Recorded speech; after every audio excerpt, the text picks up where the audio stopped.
Alright, two kites are modeled by quadrilateral ABCK and quadrilateral GHIJ. And if you connect A to C, you create triangle ABC, in which the distance of AB equals 4, the distance of BC equals 5, and the measure of angle B is equal to 110 degrees.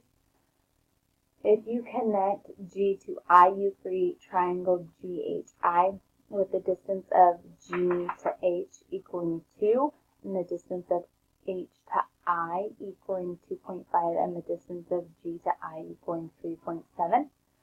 And the measure of angle H is equal to 110 degrees. What is the measure of segment AC? Enter your answer as the exact number that answers the question like this, 42. Round your answer to the nearest tens place if necessary like this. Okay, so first we have, our goal is to find the distance of AC. So we know that we're going to be finding,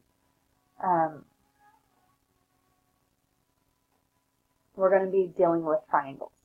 So if we look at this triangle, ABC, and we look at this triangle, GHI, first I want you to notice that this G to I is the 3.7.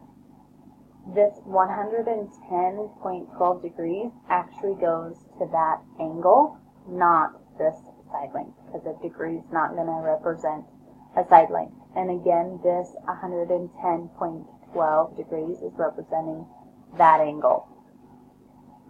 And so we're going to set up corresponding sides in the triangle. So first vertex to second vertex, first vertex to second vertex.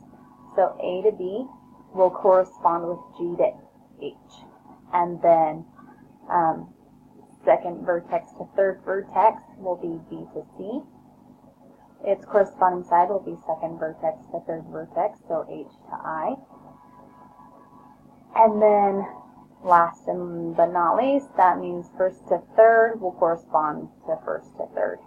So this 3.7 is going to come in handy when I'm trying to find the distance of A to C. So now we're going to set up our statements for corresponding sides. And I'm just going to use the smaller triangle to go to the larger triangle. It does not matter which one you choose to go first, as long as you're remembering which one you started from. So I'm going from small to big. So I know that the distance of GH was multiplied by a scale factor to equal the distance of A to B. I also know that the same scale factor, if they're going to be similar, has to be the same for the next corresponding. So again, small triangle, distance, side length would be HI times a scale factor has to equal its corresponding side length, which would be BC. Then the last one, this one we want to use, so this would be G to I times that scale factor has to equal the length of AC. So now we're just going to use substitution, and we're going to check that this scale factor stays the same. So GH is 2. I'm not sure what the scale factor is yet. And AB is 4. So I'm thinking in my head, okay, well 2 times what is going to equal 4? Well, I know 2 times 2 equals 4. So I'm guessing that the scale factor is 2. So let's verify that. HI is 2.5. Now, if I multiply 2 here, does this really give me the length of 5? And yes, it does. You can verify that with a calculator. 2.5 times 2 is 5. The way I think of it is if I have $2.50 and I double it, I'd end up with $5.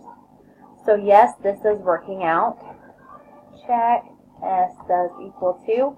So now we're going to just use it in this statement to find out what the distance of AC is.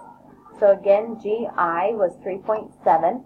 We're going to times it by 2, and now we're going to find out the distance of AC. So this ends up being 7.4. So AC is equal to 7.4. So rounded to the nearest tenth place. It's already rounded. I didn't have to do anything else. So 7.4 is our answer.